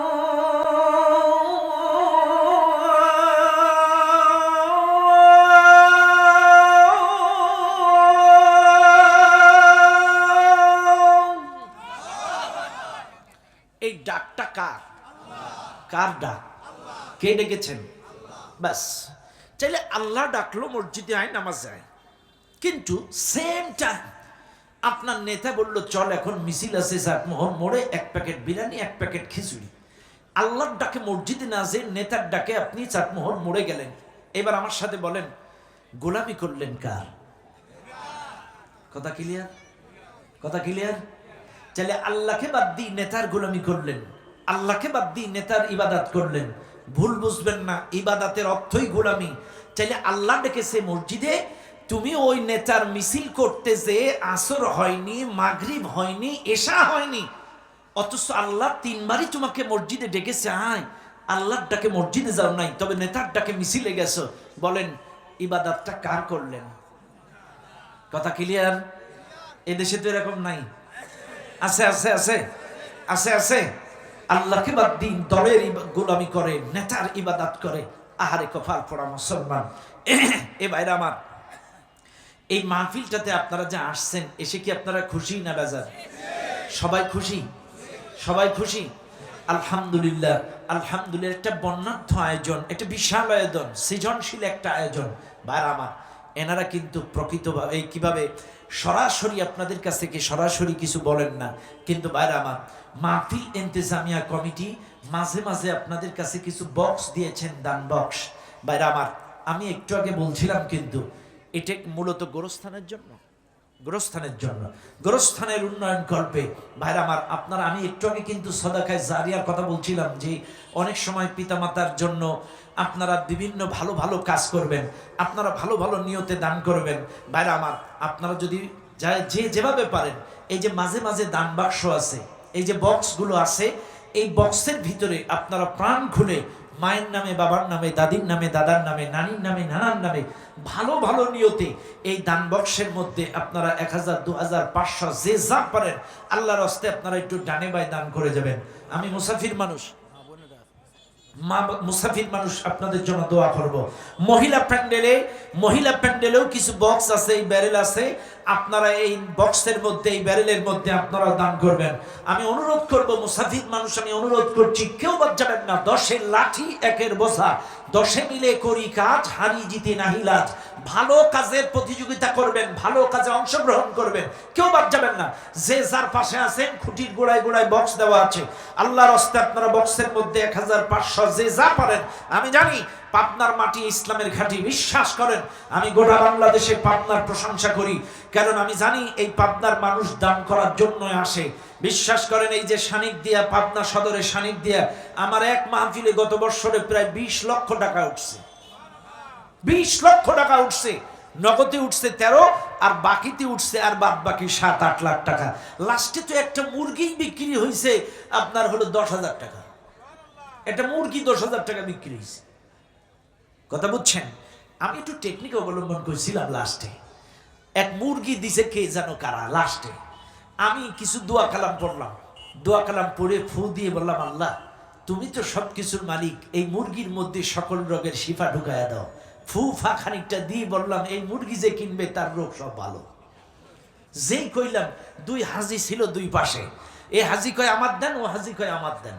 দুই হাজি দুই দিক থেকে টানাটানি করে, 1000, উনি 2000, ইনি 3000, উনি 4000, ইনি 5000, উনি 6000, ইনি 7000, উনি 8000, উনি 9000, ইনি 10000। লাস্ট ফিনিশিং দুজনই বলছে আমি 10, এই 10, 10-এর উপরে আর উঠে না। এন কি করি, দুই হাজিই 10। পরে একটা পয়সা বের করে টস করে এই বাম পাশের যে হাজি ছিল ওনার হাত ভাগ্যে জুড়ে গেল। ভালো কাজের প্রতিযোগিতা করবেন, ভালো কাজের জন্য। এই যে 10,000 টাকা, এটা তো ওই মাদ্রাসার জন্যই কাজে লাগছে। কিসের কাজে লাগছে? ওখানে একটা মাদ্রাসা আছে, এতিমখানা মাদ্রাসা, ওই মাদ্রাসায় তো 10,000 টাকা গেছে। এই জন্য ভাই আপনাদের যার যার পাশে দান বক্স আছে, ব্যারেল আছে, আল্লাহর রাস্তায় আপনারা যা পারেন সবাই অংশগ্রহণ করবেন, কেউ বাদ যাবেন না, কেউ বাদ যাবেন না। এই মাহফিল কিয়ামতে আপনার পক্ষে সুপারিশ করবে, বিশ্বাস করেন।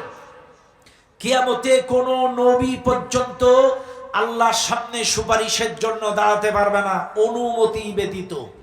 আমি আবারও বলছি, অনুমতি ব্যতীত কেউ কথা বলতে পারবে না। ইয়াউমা ইয়াকুমুর রূহু ওয়াল মালাইকাতু সাফফান লা ইয়াতাকাল্লামুনা ইল্লা মান আযিনা লাহুর রাহমান ওয়া ক্বালা সাওয়াবা। আল্লাহ পাক বলছেন কিয়ামতে সব ফেরেশতারা দাঁড়ায় থাকবে, সব রূহ দাঁড়ায় থাকবে, কেউ কোনো কথা বলতে পারবে না। আল্লাহ যদি দয়া করে কাউকে অনুমতি দেয় সেই কথা বলতে পারবে। কাজী কিয়ামতের ময়দানে আল্লাহর অনুমতি ব্যতীত কেউ কথা বলতে পারবে না। তবে অনুমতি লাগবে না দুইটা জিনিসের, একটা হচ্ছে কোরআন আর একটা হচ্ছে রমাদানের রোজা। এই কোরআনের মাহফিল আপনার জন্য সুপারিশ করবে। এই কোরআন দিয়ে যদি জীবন গড়েন, কোরআন তেলাওয়াত করেন, কোরআন অনুযায়ী ব্যক্তি জীবন, পারিবারিক জীবন, সামাজিক জীবন গড়েন, এই কোরআনের মাহফিলে যদি দান করেন, কোরআনের মাদ্রাসায় যদি দান করেন, এই কোরআন কিয়ামতে আপনার জন্য সুপারিশ করবে। ও দুনিয়ার মানুষ, মনে আছে তো কই রাখছিলাম কোন জায়গায়? আদি আদি, এই তো মনে আছে, ঠিক আছে, অ্যাক্টিভ শ্রোতা। আদি আদি মনে আছে? চাইলে এই দুনিয়ার মানুষ আল্লাহকে বাদ দিয়ে নেতাদের গোলামি করবে, আল্লাহকে বাদ দিয়ে ধর্মগুরুদের ইবাদত করবে, আল্লাহকে বাদ দিয়ে সংসার বিরাগীদের ইবাদত করবে। বেয়াদবি মাফ করবেন, সংসার বিরাগী অর্থাৎ সংসার বিরাগী এই দুনিয়ার কিছু ভণ্ড পীর পুরোহিত, এদের ঘর সংসার লাগে না, খালি ধ্যানে কেনে থাকে। জাল পীর, হক্কানি পীরের কথা বলবো না, জাল পীর, এই সংসার বিরাগী যারা, এরা কোরআন হাদিস মানে না, কিন্তু পীর সাহেব যেটা বলে এটাই দলিল। কথা কয় না? পীর সাহেব যেটা বলে এটাই দলিল। আমার পীর সাহেব 1 নম্বর হক পীর, আর বাদ বাকি সব জাল পীর। এটাই তাদের ধারণা। আর হচ্ছে আহবার, দুনিয়াদার কিছু সাটুকারী আলেম, রাগ করবেন না। এই আলেমের কথা শুধু এক জায়গায় না, কোরআনে অসংখ্য জায়গায় বলেছে। সূরা তাওবা 34 নম্বর আয়াত, ইয়া আইয়ুহাল্লাযীনা আমানু ইন্না কাসীরাম মিনাল আহবারি ওয়ার রুহবানি লা ইয়াকুলুনা আমওয়ালান নাসি বিল বাতিলি ওয়া ইয়াসুদ্দুনা আন সাবিলিল্লাহ। আল্লাহ কোরআন বলে, নিশ্চয়ই বেশিরভাগ দুনিয়াদার আলেম, সাটুকারী আলেম, স্বার্থবাদী আলেম, এরা অন্যায়ভাবে মানুষের সম্পদ ভক্ষণ করে। আর ওয়াসুদ্দুনা আন সাবিলিল্লাহ, আল্লাহর রাস্তায়, দিন প্রতিষ্ঠার রাস্তায় বাধা দেয়। বেয়াদবি মাফ করবেন, গোটা দুনিয়ার মানুষ যখন এক কাতারে, হকপন্থী কোরআনপন্থী আলেম যখন এক কাতারে, হকপন্থীরা যখন গোটা বাংলাদেশে এক কাতারে, এই দুনিয়ার কিছু স্বার্থবাদীরা এই ঐক্য নষ্ট করার ষড়যন্ত্র চালাচ্ছে। কথা বলেন না কেন? ঠিক না বেঠে? চাইলে বোঝা গেল এরা আল্লাহকে মানে না, এরা রাসূলকে মানে না। এদের দুনিয়াদার আলেম, সাটুকারী আলেম, সংসার বিরাগী জাল পীর যেটা বলে এটাই তাদের কাছে দলিল। আমার কথা রাগ করেন না। এদের কাছে আবার ওহী নাজিল হয়। কি নাজিল হয়? ওহী নাজিল হয়। আপনারা বলবেন হুনা ইলা আউলিয়াইহিম লিউজাদিলুকুম, এটা কোরআনের আয়াত।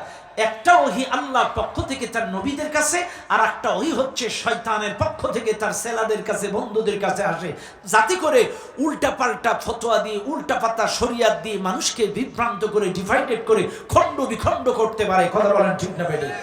কিন্তু আমরা চাই আল্লাহ কোরআন ওয়াতাসিমু বিহাবলিল্লাহি জামিআ, আল্লাহ যেটা বলেছেন রাসূলও বলেছেন ঐক্য নষ্ট করবা না, সামাজিক ঐক্য নষ্ট করবা না। আল্লাহ অসংখ্য জায়গায় বলছেন ঐক্যবদ্ধ থাকো।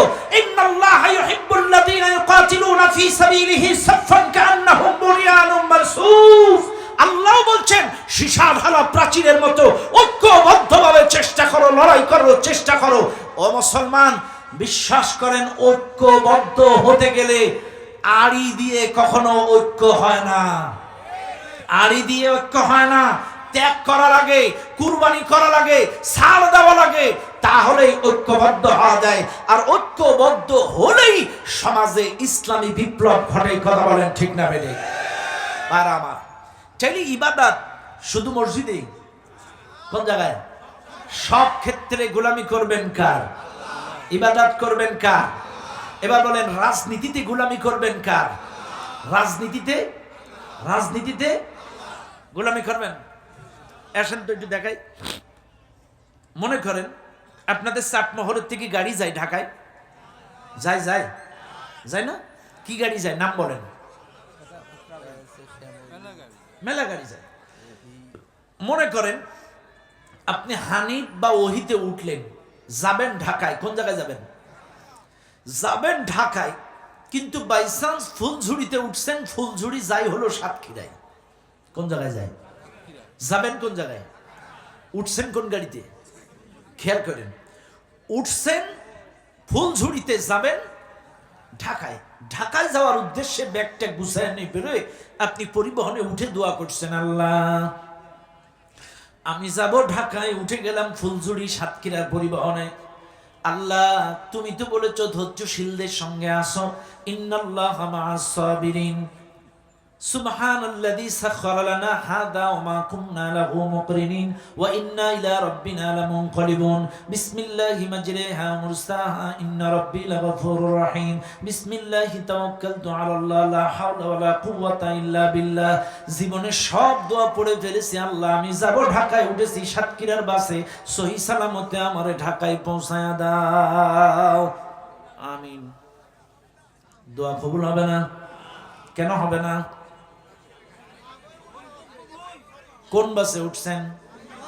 যাবেন কোন জায়গায়? সবাই বলেন। যাবেন ঢাকায়, উঠছেন পরিবহন সাতক্ষীরার। এই দোয়া করলে কি কবুল হবে? তাহলে কি করা লাগবে? ওই পরিবহন যদি আপনার বিবেক বলে এই পরিবহন ঢাকায় যাবে না, আপনাকে ওই পরিবহন থেকে নামতে হবে। যেই পরিবহন ঢাকায় যায় ওই পরিবহনে উঠতে হবে, এরপরে দোয়া করতে হবে, ওই পরিবহন আপনাকে ঢাকায় নিয়ে যাবে। এটা যেমন বাস্তব, সাতক্ষীরা পরিবহনে উঠে যেমন ঢাকায় যাওয়া যায় না, আপনারা কোনো না কোনো দলের পরিবহনের যাত্রী একবার বুকে হাত দিয়ে বলেন আপনার এই গাড়িটা জান্নাতে যাবে কিনা। আপনার বিবেক যদি বলে এই পরিবহন ঢাকায় জান্নাতে যাবে না, এই পরিবহনের ড্রাইভার জান্নাত চেনে না, এখনো সময় আছে, পরিবহন থেকে নামেন। যেই পরিবহন জান্নাতে যায় সেই পরিবহন ধরে। কোরআন আছে যেখানে, কোরআন নাই যেখানে, আল কোরআনের আলো নারা। কথা ক্লিয়ার? তাহলে জীবনের সব ক্ষেত্রে গোলামি হবে কার? আরো জোরে বলেন কার? বাস এবার আসেন, তাইলে গোলামির ওয়াজার করবো না, আর ওয়াজ করবো গোলামি, ইবাদতের ওয়াজার করব, ইবাদতের ওয়াজার না। এবার আসেন একটু শিরকের ওয়াজ করি, কারণ আমার 3টা পয়েন্ট ছিল। কয়টা পয়েন্ট? 3টা পয়েন্ট। একটা হচ্ছে ওয়াবুদুল্লাহ, আর 2 নাম্বার হচ্ছে ওয়ালা তুশরিকু বিহি শাইআ। এবার আসেন, এই মাহফিলে যারা আছেন একটু খেয়াল করেন, প্রত্যেকটা পয়েন্ট গুরুত্বপূর্ণ। আমি আপনাদেরকে বুঝিয়েছি ইবাদত কাকে বলে এবং কোথায় কোথায় ইবাদত করবেন, কোন কোন জায়গায় আল্লাহর গোলামি করবেন, এটা আপনাদেরকে সংক্ষিপ্ত কিছু ধারণা দিয়েছি। এবার আসেন 2 নাম্বার পয়েন্ট। আল্লাহ পাক বলেন ওয়ালা তুশ